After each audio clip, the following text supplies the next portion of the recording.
I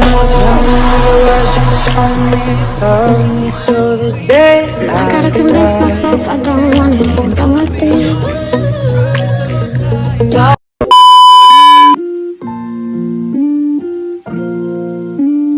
Assalamualaikum warahmatullahi wabarakatuh. Perkenalkan, nama saya Pipi Lestari dari Prodi S1 Farmasi B Universitas Kadar Bangsa Palembang, NIM 19110119. Di sini saya akan mempresentasikan materi tentang oral suspensi. Untuk melengkapi praktikum farmasi fisik, untuk lebih jelasnya simak video selanjutnya. Inilah presentasi dari saya. Suspensi oral. Pengertian suspensi. Suspensi merupakan sistem heterogen yang terdiri dari dua fase, yaitu fase luar dan kontinu. Umumnya merupakan cairan atau semi padat, dan fase terdispersi atau fase dalam terbuat dari partikel-partikel kecil yang pada dasarnya tidak larut terdispersi, seluruhnya pada fase kontinu. Suspensi secara umum dapat didefinisikan sebagai sediaan yang mengandung obat padat dalam bentuk halus dan tidak larut terdispersi dalam cairan pembawa. Zat yang terdispersi harus halus dan tidak boleh cepat mengendap, dan bila dikocok perlahan-lahan, endapan harus segera terdispersi kembali. Golongan suspensi. Suspensi dalam farmasi digunakan dalam berbagai cara, yaitu A. Intramuskular injek, B. Tetes mata, C. Peroral, D. Rektal.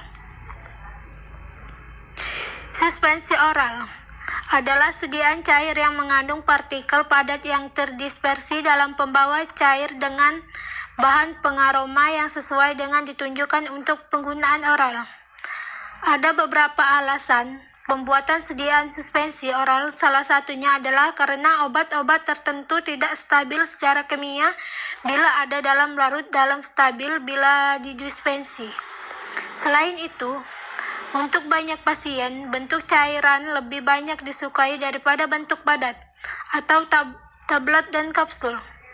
Karena mudahnya menelan cairan dan keluasan dalam pemberian dosis aman dan mudah diberikan untuk anak-anak. Adapun sifat-sifat spesifik yang untuk suspensi farmasi. A. Suatu suspensi farmasi yang dibuat dengan tepat dan mengendap secara lambat dan harus rata lagi bila dikocok. Karakteristik suspensi harus sedemikian rupa sehingga ukuran partikel suspensi tetap agak konstan untuk waktu lama pada penyimpanan. C. Suspensi harus bisa dituang dari wadah dengan cepat dan homogen. Formula suspensi oral.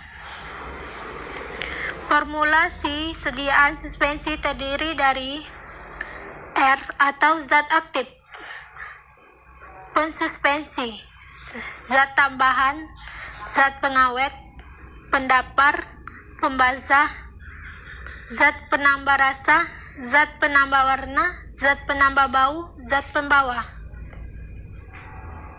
A. Zat aktif, yaitu zat yang berkhasiat dalam suspensi. B. Pensuspensi atau suspending agent, merupakan bahan yang dapat meningkatkan viskositas dari suspensi sehingga pengendapan dapat diperlambat. Menurut faktor-faktor yang mempengaruhi suspensi. A. Kekentalan atau viskositas. Kekentalan suatu cairan mempengaruhi pola kecepatan aliran dari suatu cairan tersebut. Makin kental kecepatan alirannya, makin turun kecepatan aliran, dan cairan tersebut akan mempengaruhi pula gerakan turunnya partikel yang terdapat di dalamnya dengan menambah viskositas cairan. Gerakan turun dari partikel yang dikandungnya akan diperlambat. B. Ukuran partikel. Pengecilan ukuran partikel berguna untuk kestabilan suspensi karena laju endap dari partikel padat berkurang kalau ukuran partikel dikurangi. Pengurangan ukuran partikel menghasilkan laju pengendapan yang lambat dan lebih beragam. C. Volume sedimentasi. Endapan yang terbentuk harus dengan mudah didispersikan kembali dengan pengocokan, sedangkan agar menghasilkan suatu sistem homogen, maka penurunan volume endapan dan mudah mendispersi membentuk dua prosedur evaluasi dasar yang paling umum. D. pH. pH merupakan suatu penentuan utama dalam kestabilan suatu obat yang cenderung penguraian hidrolitik. Untuk membayangkan obat, pH kestabilan optimum adalah pada situasi asam antara pH 5-6. Oleh karena itu, melalui penggunaan zat pendapar yang tempat kestabilan senyawa yang tidak stabil dapat ditinggikan. pH standar suspensi menurun Kulresta, Singh, dan Wall 2009 antara 5-7. E. Redisperbilitas. Daya kocok sedimen dapat dilakukan dengan gerak membalik suspensi yang mengandung sedimen sebesar 50 kemudian 90, kemudian dapat diukur waktunya atau jumlah gerak membaik yang dibutuhkan untuk mendispersikan kembali seluruh partikel. Pembuatan suspensi. Menurut Patel DKK 1994, ada beberapa metode dalam pembuatan suspensi, yaitu A. Metode pengendapan. 1. Pengendapan dengan pelarut organik. 2. Pengendapan yang dipengaruhi oleh perubahan pH dan medium.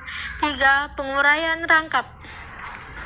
Sistem flokulasi dan deplokulasi. Dalam sistem flokulasi, partikel terflokulasi adalah terikat lemah, cepat mengenap, dan mudah tersuspensi kembali dan tidak membentuk cake.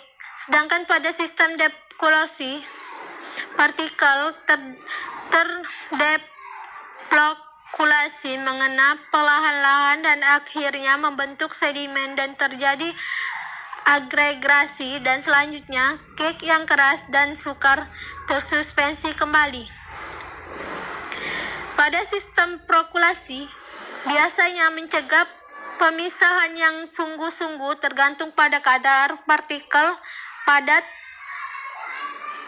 dan derajat flokulasinya pada suatu waktu sistem flokulasi kelihatan kasar akibat terjadinya flokul. Dalam sistem deplokulasi, partikel terdispersi baik dan mengenap sendirian, tapi lebih lama daripada sistem flokulasi. Tapi partikel deplokulasi berkehendak membentuk sedimen atau cake yang sukar terdispersi kembali. Sifat-sifat dan partikel flokulasi dan deplokulasi dalam suspensi menurut Anip 2007. Deplokulasi. 1. Partikel tersuspensi dalam keadaan terpisah satu dengan lainnya.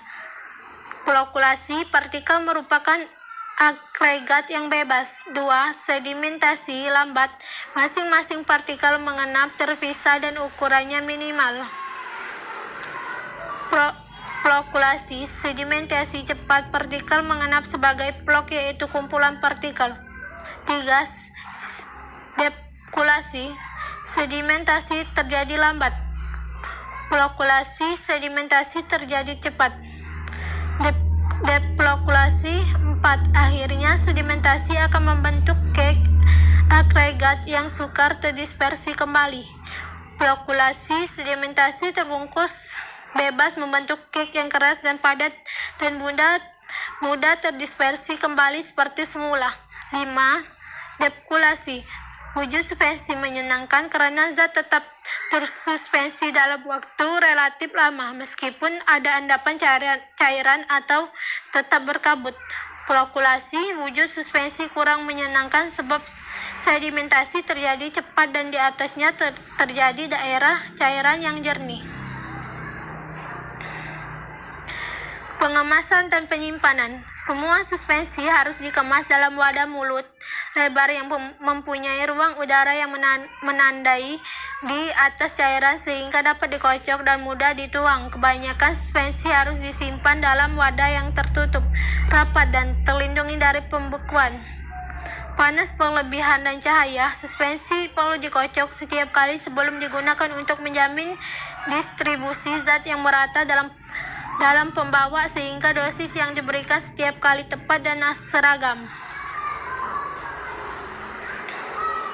Contoh sediaan suspensi oral antara lain adalah suspensi oral antasida alumina dan magnesia, suspensi oral antibiotika klorampenikol palmitat, amoxicillin per oral suspensi atau granul kering. Kesimpulan, suspensi adalah sediaan air yang terdiri dari 2% fase yang masing-masing persenase apabila terdapat di alam tidak akan bisa disatukan atau digabungkan. Sediaan suspensi searah garis besar ada 3 jenis, yaitu suspensi oral, suspensi topial, dan suspensi OT. Suspensi merupakan sistem heterogen yang terdiri dari 2 fase, yaitu fase luar dan kontinu. Umumnya merupakan cairan atau semi padat, dan fase terdispersi atau fase dalam terbuat dari partikel-partikel kecil yang pada dasarnya tidak larut tapi terdispersi seluruhnya pada fase kontinu. Suspensi oral adalah sediaan cair yang mengandung partikel padat yang terdispersi dalam pembawa cair dengan bahan pengaroma yang sesuai dan ditunjukkan untuk penggunaan oral. Suspensi dalam farmasi digunakan dalam berbagai cara, yaitu A. Intramuskuler injek, B. Tetes mata, C. Peroral, D. Rektal. Inilah presentasi dari saya. Kalau salah kata saya mohon maaf, pada Allah saya mohon ampun. Saya akhiri dengan wassalamualaikum warahmatullahi wabarakatuh.